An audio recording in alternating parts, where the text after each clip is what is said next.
Hey Vegas, I'm Brenda at the District, and Fabulous is on the way.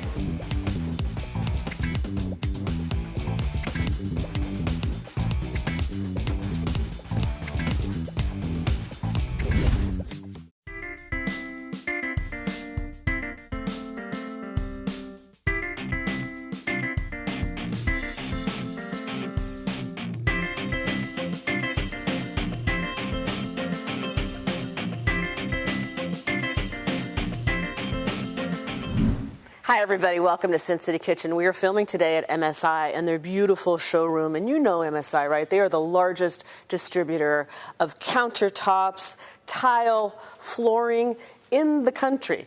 And they've got slabs back there. I mean, when I walk in here, I'm basically feeling very, very inadequate because beautiful, beautiful, beautiful stuff. And I love their brand new showroom. And if you get a chance to check out some of their products at Lowe's, Home Depot, different places you might go when you're in the market for these types of kitchen beauties, please consider them. Amazing, amazing stuff. And on the show today, I'm very blessed to introduce you to Todd Harrington, Chef Todd, a friend of mine, who is a knife maker extraordinaire. And we're going to be talking about what it means to have a good knife. And I know that kind of sounds crazy. I've got some knives that I love. They're shoe knives, and use these all the time. But what does it mean to have a good knife, and what should you look for as a home cook? Some of you watching might be chefs, but there's a really big difference between highly manufactured knives and the quality from an artisan perspective as compared to something that Chef Todd could make. So very excited. Welcome, Todd. Thank you so much for being here. Thank you for having me. Yes. So please tell us about your company, TH Blades, and how you got started in this. So I started TH Blades in 2020 officially. Early 2020, I challenged myself one weekend because I always worked a lot, obviously, as a chef. Doctors and chefs have to wear the same shoes for a reason. So I challenged myself on my weekend to make a working knife that was accepted in a professional kitchen, and I was way in over my head. It did take me all weekend. It was an ugly, very homely looking knife, but I was very proud of it because I've never done anything like that before. And I brought it in, and I tested it out, and it was dull after 10, 15 minutes, and then it's just I go back to the drawing board, and the why behind the what. I wanted to understand the science behind it, and there's just like so much metallurgy that goes with this, and temperatures within 10 degrees. Once you're hitting that 1200, 1400 degree mark, and it really makes a big difference on how hard it gets and how pliable it can be, and they talk about muscle memory. Well, metal has that as well. So it just took me a couple weeks to understand how bad my first knife was, and then they just kept getting better and better and better. And I made the mistake of a lot of posting everything because as a chef we're also Instagram vain, right? So every little move I make on Instagram is like I'm doing this knife and I'm doing this knife and I'm trying with this handle and I'm filling with these spices and things, and so it got people interested. Rightfully so, because I was doing things that I've never seen, right? You know, and people started saying, "Hey, how much for a knife?" And I didn't know what I was doing, so I was essentially charging cost for it, and just doing it and saying, "Look, it's not the greatest knife, but if you want to buy one from me, absolutely." I think that was a big mistake for me going into this and actually trying to start a business and trying to be taken seriously while still putting out stuff that just wasn't quality yet. So my first year, for those of you listening, if you've gotten a knife from me for the first year, I apologize. Yeah. Well, I'm looking forward to getting my set of Ding Cuisine knives, and I want them to be in that Ding Cuisine blue. That's part of my logo, so I'm really looking forward to that. You got it. I'm just curious though, what's this little liquid? So all my knives, and actually I want to get to your main question initially, before we talked about myself, and about the quality of knives. But this is mineral oil. This is what you put onto high carbon blades so that they don't rust. Okay. Now I put a patina on mine. I actually force a patina on mine, so that actually helps it from rusting. It protects it. Yeah. 99.9% of knives that you as a home chef are going to buy is a stainless steel knife. So this actually, and the ones that you held up earlier from Shun, this is actually my, I call it my tuition knife, because when I was in culinary school back in 2001, this is the knife that you get with your, the arm and a leg that you pay for school, and you get this $40 knife. And I've broken many handles off of these.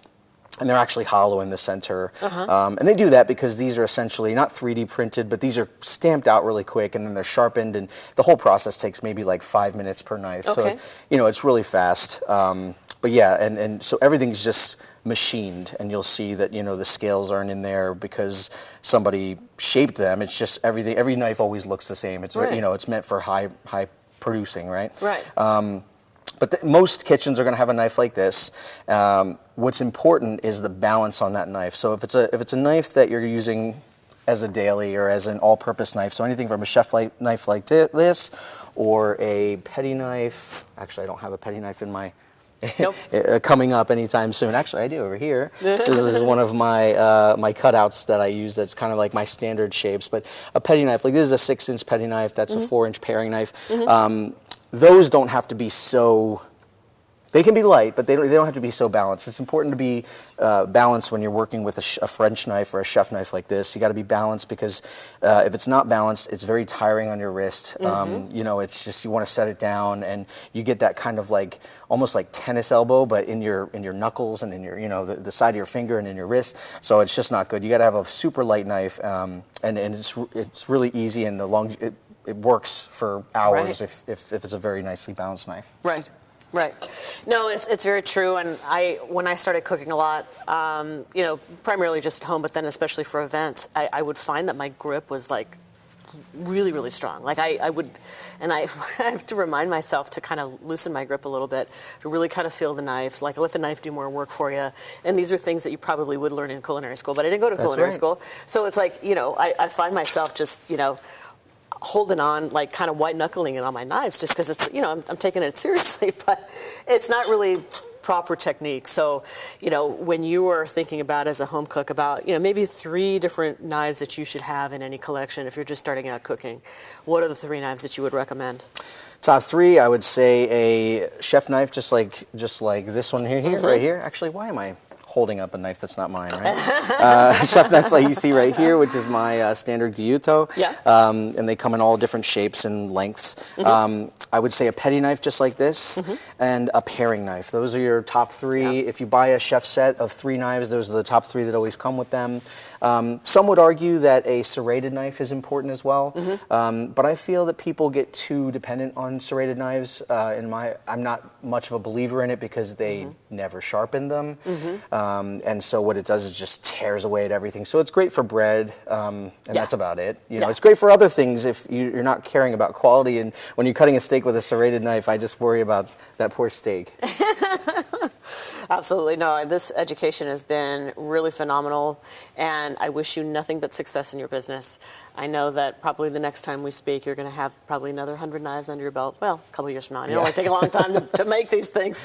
So I got to put my name in, and I got to give you my choices of what I'm going to be looking for. It would be my pleasure. Cannot wait to get my set of knives. So TBD on that. You might be seeing one of my knives on the air real soon. So thank you so much, Todd. Thank you for having me. Thank you for being here. And thank you for watching this segment of Sin City Kitchen. We'll be right back next.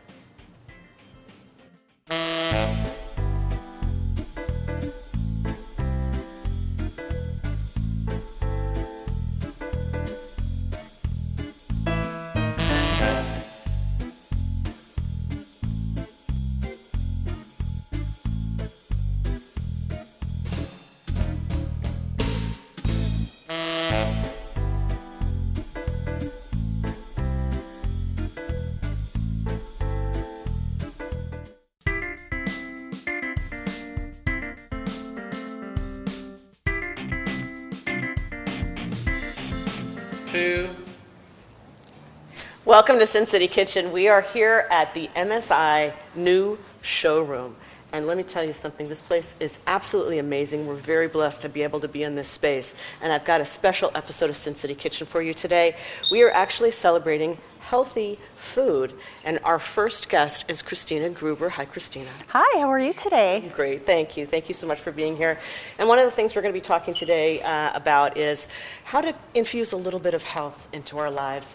I know that I tend to have recipes that are really, really fun, very, very festive, and sometimes not necessarily as good for the tummy. So today we have actually two all-star athletes that are joining us, Christina and then somebody that you're going to meet very, very soon. But the first recipe that we're going to prepare is actually something that we worked on together. It's a tuna fish salad recipe that you can serve with different types of vegetables, pita bread, whole grains, things that are going to fortify your body and make you feel really, really good.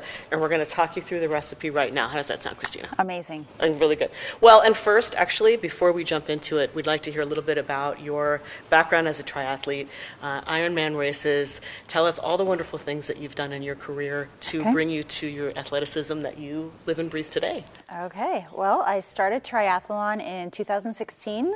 I didn't know how to swim at all. Taught myself how to swim, had some great coaches that helped me, and I did my first triathlon in April of 2017 out here at Lake Mead.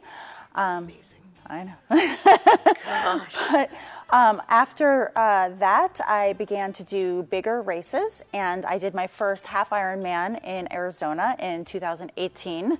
And did 4 or 5 after that, and then also did a full Ironman in Chattanooga, Tennessee back in 2022. My goodness. I did also run, so I've been a runner since about 2008, 2009. I've done countless half marathons, full marathons, and I still try to do that now, but it's a little bit harder. A little bit harder. Yeah. Time-wise. Yeah. Well, it's a big investment too, and one of the things I was going to ask you is how you maintain your physique. I mean, you obviously have to train quite a bit and stay fit even between races, and so I'm curious, like, what's important to you as you think about, fitness but what you eat from day to day? Like, what inspires you? Well, as a mom, balance. I need to find balance, right? So most days I eat good, I eat clean, but I'm also not going to limit myself if my son wants to go to the movies and have popcorn or ice cream, right? So, I just try to eat clean, lots of protein, complex carbs. Complex carbs. I don't eat much bread or pasta unless it's gluten-free, but I just watch what I eat basically on the daily, but I don't limit myself some days. Yeah. Well, hopefully this is a powerhouse tuna salad for you that's going to provide you with tons of protein. I can't believe how much protein is actually in canned tuna, and it's something that you might sort of dismiss, especially if you're used to cafeteria tuna back when you were a kid. You may be thinking, it's kind of cat food, right? But I like to purchase white albacore canned tuna packed in water. Now, as an Italian, I do appreciate really, really good tuna that's packed in olive oil. Yeah, that's great. But for something like this, I really prefer the albacore that's packed in water. You drain it. We've got about 18 ounces here, a little over a pound of drained albacore tuna. So what we're going to do, Christina, is simply assemble to your taste. And the components that we have that I like to put in a tuna salad are diced celery. And, it's really just to your palate, right? It depends. Sometimes people are a little bit heavier on the veggies than they are the actual protein. Maybe they've got choices that they make from a dietary perspective. Absolutely. And then a little bit of red onion. And you can omit that entirely if you don't like onion. I personally like it, but it took me a while. I didn't care for onion until probably in my 40s. And so now I'm kind of obsessed with it, to be honest with you. So, And what I also really love about this particular recipe is that it's visually stunning, right? So anytime you have something drab like a canned tuna, but you can put in some red onion and some beautiful celery, get that going, it's going to actually look good on the plate, which is very important to someone like me, actually. So also we've got some fresh dill. Well, that's you could use that too. That's the Greek yogurt. So this was Christina's inspiration. When we were talking about recipes, she said, boy, your recipe looks really, really good, but but what if we were to kind of lighten it up a little bit more and use Greek yogurt as opposed to all mayonnaise? So as a concession for her, and she's absolutely right, you can get the same creaminess and a lot of extra protein by using Greek yogurt. But I also do have a little bit of mayo there for myself, but I'll add after when she's not looking. So for freshness, we also have some fresh dill. That I chopped up. So simply take the leaves off, the little tiny little fronds, take them off of the stem and chop them up and then add them in. That adds a real nice bright freshness too. Do you like dill? I love dill. Like I dill? put it in my egg salad and my Right. tuna salad, on my fish. It's one of my favorite herbs. Yeah, really, really good. Absolutely. And then what do you feel about relish? I love Dill relish. Okay. I love relish. So we're kind of doing double dill duty here because we've got the fresh dill and then we also have a little bit of the dill relish. You can buy this in a jar. I always have dill relish in my tuna. I think it's a really nice hit of acid too, which is really, really good. It adds some texture also. Some texture too, yeah. And then finally, on the very end, we've got a little bit of lemon juice too, so which is nice too. So just for brightness and also just to kind of add a little bit of moisture, because sometimes, especially when you drain the tuna and you get rid of all that water, what you're left with is kind of, obviously, dry fish. So you want to build in as much creaminess as you can with the Greek yogurt. And I'm gonna have the mayo. She's grabbing for the mayo. I love this girl. A little bit. A little bit of mayo. She's not going to kill bit. anybody, right? And then so we'll simply mix this together. And then the big test is for you to taste it. Oh, and we also have a little bit of salt. So Okay. how do you feel about salt as an athlete? I mean, there's a lot of things, it makes you retain water and different types of things. I mean, in moderation. So, especially when I'm racing, I will have salt packets, or I will carry potatoes with me with salt, because the salt is really good. We sweat a lot when we're racing, so we want to replace some of that. Okay. Well, and you're I like actually salt. using the right amount too. So about a teaspoon of salt per pound of protein is generally, what people like to add. So that was a perfect little amount for you to add there. And then also we have, if you are into pepper too, I mean, it's kind of by choice. A little bit of pepper. I'm going to add good. a lot of it. There you go. There you go. That's my girl. Okay. Wonderful. Okay. And then I usually just like to serve this with just a little bit of green leaf lettuce, some sliced tomatoes. I've got cucumbers here. And if you notice these tiny little sprouts here, you may be thinking, why is her little plate of veggies so Yum. dirty? It's not dirty. These are actually broccoli sprouts. So I like to kind of, sprouts are really, really good to kind of fit into, sandwiches and stuff like that. So if we want, we can actually take a little bit of cucumber Okay. and then dip it in and then see what we think.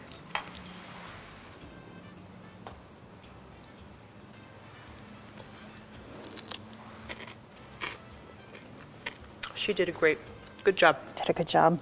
Good job, Christina. I have good instruction. I mean, what do you think? It's good. Simple, and not overly fishy. I think when people make fun of, you can put it right on here. People tend to make fun of tuna and again, make references to cat food. But actually, if you dress it properly, add enough acid, add enough salt, it can be a fantastic way for you to maintain your health, get the protein that you need day to day, and not have too much fat for friends that are athletes like Christina. So stay tuned right here on Sin City Kitchen. We've got another phenomenal athlete, a world jiu-jitsu champion, actually a two-time champion, and a personal friend of mine. Can't wait to introduce you guys in just a little bit. Stay right here on Sin City Kitchen.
Welcome back to Sin City Kitchen, and I promised to introduce you to a good friend of mine, John Valentine. Welcome, John. I am in cooking royalty today, so I'm really excited to be here. Thank you so much. Yeah, it was great to have you here.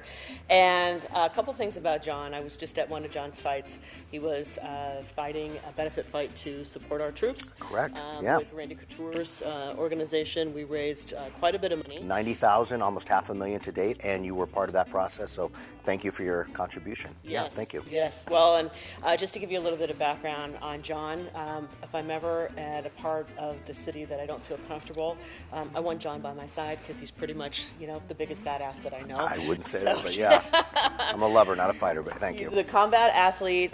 He has many, many accolades, including national titles, world titles for jiu-jitsu, and many other things. But John, nobody can articulate yourself better than you can, so please tell us a little bit That's about it. I think you did it all in a nutshell. I don't want to spend a lot of time on that. I'm sure everybody at home's hungry and they don't really care about me, but yes. Two-time national jiu-jitsu champion and then world title champion holder, but yeah.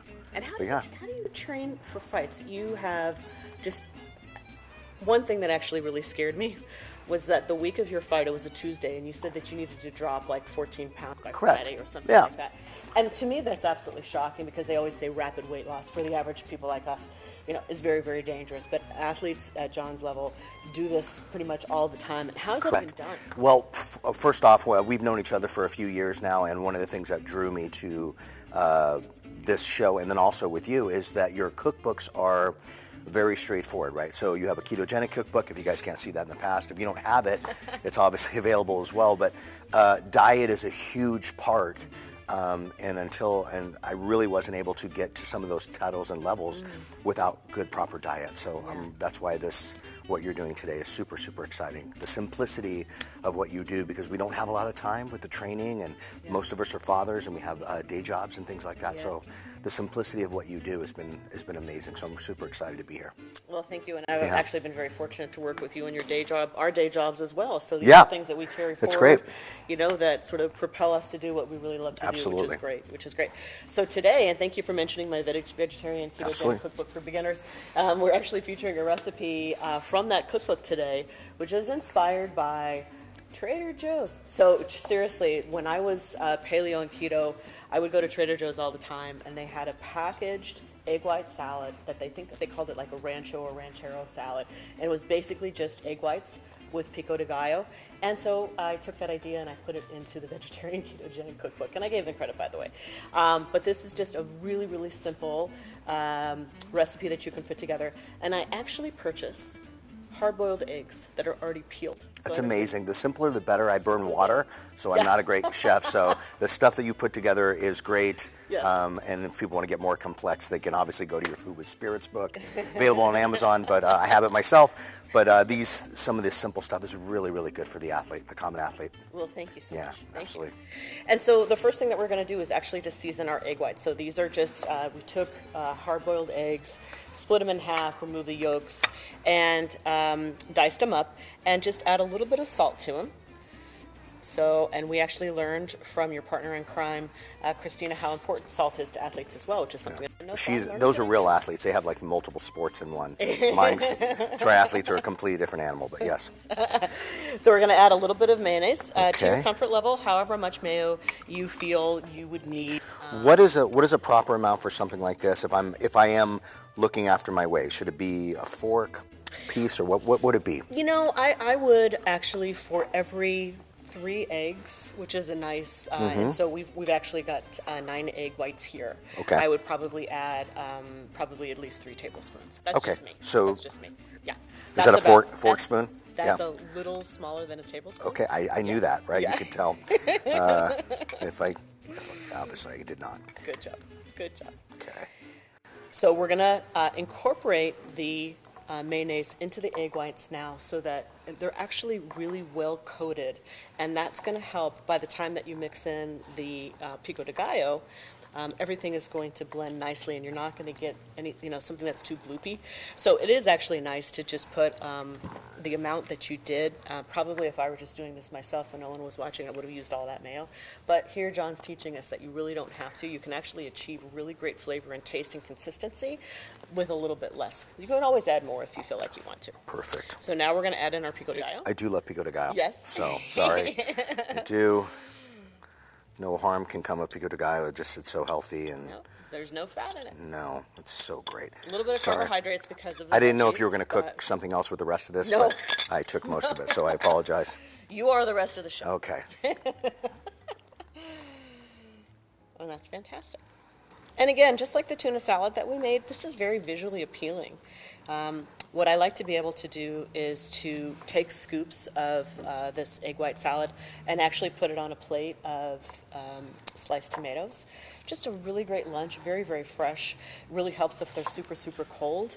And what I'm going to do for you too is to actually season the tomatoes. So a lot of times when people have the best sandwiches of their lives or different types of salads and they're wondering why they're so good, it's because people take the time to actually salt the vegetables that are going into it before adding in, all the toppings and things. So one of the things we're going to go ahead and do is now for plating, just put it right in the center, and this will make a phenomenal lunch. No special type of tomato here. There's no These for are the average guy who doesn't have a lot of time. There's no special secret here on the type of tomatoes we're using. The average guy that burns water? Yes, thank you. These types of tomatoes I actually really love, and that's a really good question. These are Campari tomatoes. Okay. And they come out of Mexico. So you think it sounds Italian, right? But they are a little bit bigger than a cherry tomato. Okay. Smaller, smaller obviously than a standard sized tomato. But they're actually really juicy, and they're always red, and they're always ripe. That's great. And then you can purchase them on the vine in a little clamshell at the grocery store, and so they have exceptional flavor. So I'd like you, John, to see what a phenomenal job that you did. Wonderful. And give it a taste, and let Wonderful. us know what you think of egg white salad. I'll have to make this for Christina on date night. We'll Yeah. see how it goes. We'll see how it goes.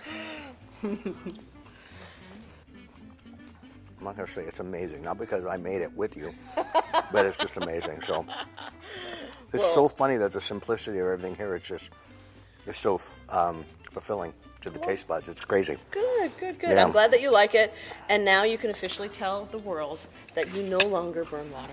That's good. I can make one meal now. It was great. Thanks so much for being here, John. Thank you so much for the 2 great books and helping people like me eat healthy. So we really appreciate you. Well, thank you for reminding us that not everything has to be, big and elaborate and 20 different steps and, a recipe list, or ingredient list this long. Sometimes we can enjoy very, very simple foods that are actually very healthy and good for our bodies. And thanks to John and Christina for reminding me of that fact. And thank you for being part of Sin City Kitchen. We are now well into season 2. And I just want to thank all the viewers for all the support that they have given us, the show, and the Hey Vegas Network and channel. Viewable on Roku, which you're probably watching on right now, Apple TV, Amazon Fire TV. And thank you so much for being a supporter of Dink Cuisine and my new line of spices, Distilled Spices, which also happens to be a sponsor of this athlete over Yeah, here. I'm going to go eat this. Is that okay? Wonderful. Thanks, guys. Come on back for another exciting episode and maybe even a healthy episode of Sin City Kitchen. If you want to try distilled spices, you can find them by visiting distilledspices.com. Check out my latest sinfully delicious recipes, cookbooks, events, and appearances at dinkcuisine.com. I'm Alicia Shevetone. See you next time right here on Sin City Kitchen.